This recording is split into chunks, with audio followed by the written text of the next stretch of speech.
Adapun Nabi Isa menurut versi Alkitab, ya.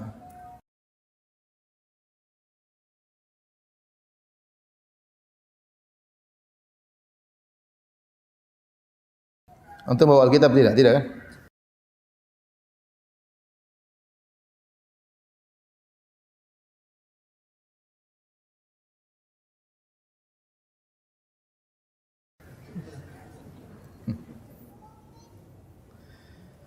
Saya ingin sampaikan tabel, ya. Jadi sebenarnya, ya, tabel tentang Nabi Isa versi Injil.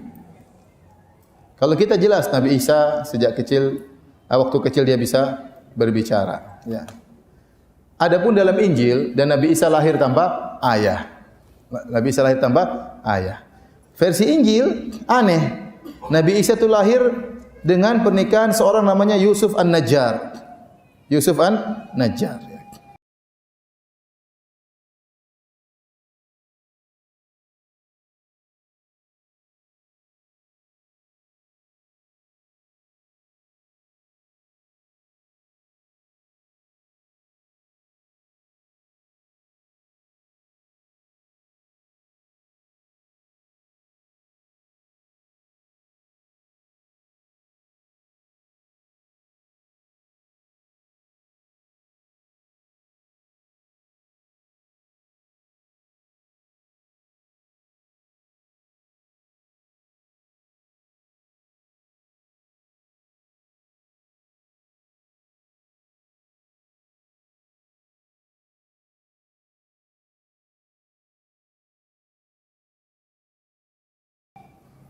Sini ada tabel, ya, tentang nasab Nabi Isa versi Injil. Ya. Ini risalah ilmiahnya Dr. Said Agil Siraj. Tesisnya waktu S2.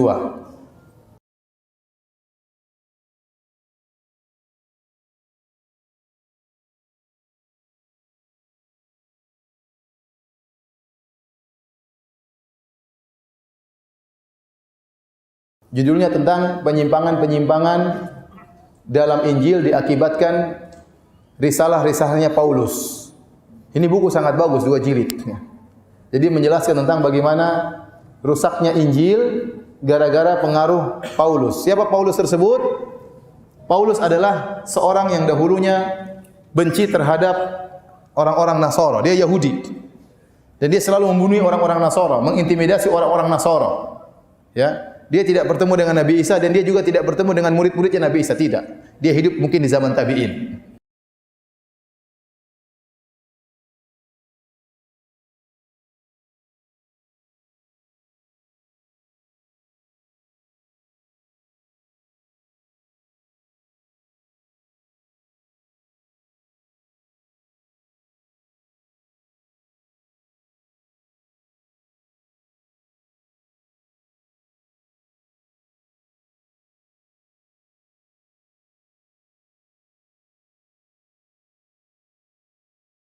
But the opinion of the Quran is different.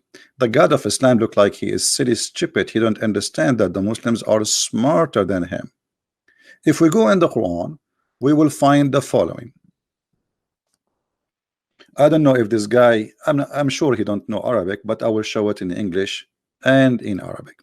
In chapter 36, verse number 14, and let us go there.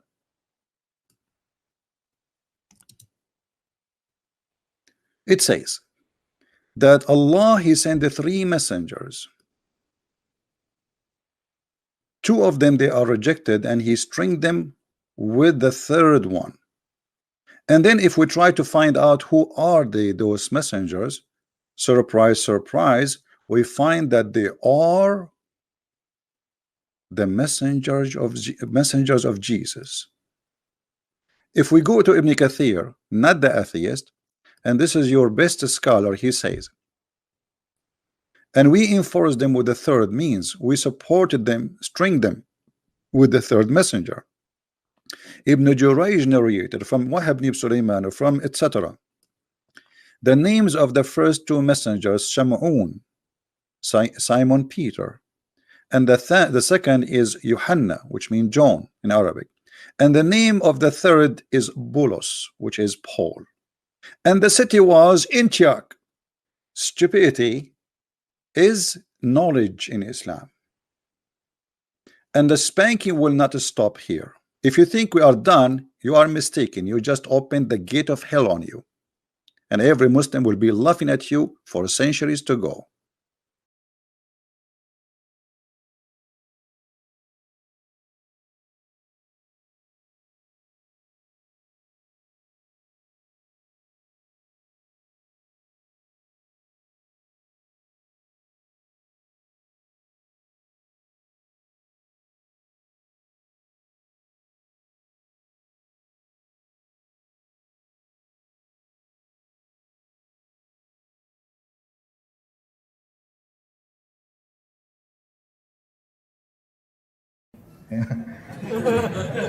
Kemudian dia membunuhi orang-orang Nasara. Dia tidak suka. Ya.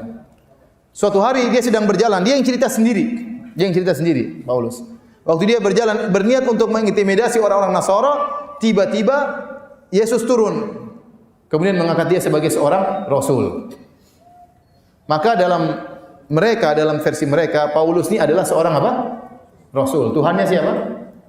Nabi Isa. Kalau kita Nabi Isa Rasul, Tuhannya siapa? Allah.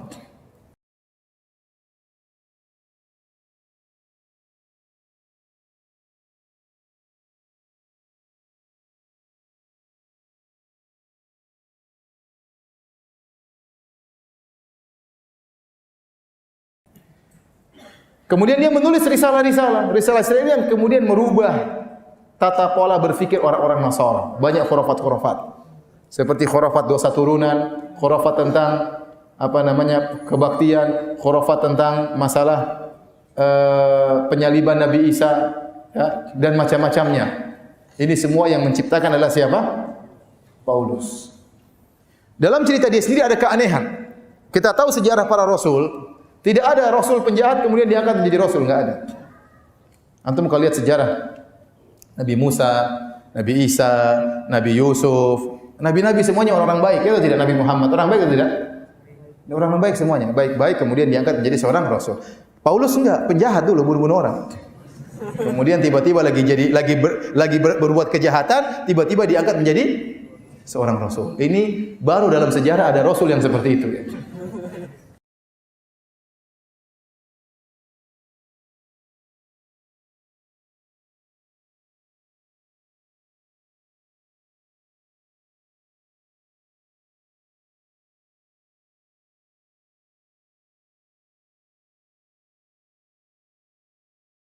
It says here, فَيُضِلُّ اللَّهُ مَنْ يَشَاءُ وَيَهْدِي مَنْ يَشَاءُ. I don't know what it says in the Indo language, but it says in Arabic that Allah, He mislead the one He like and He guide the one He like.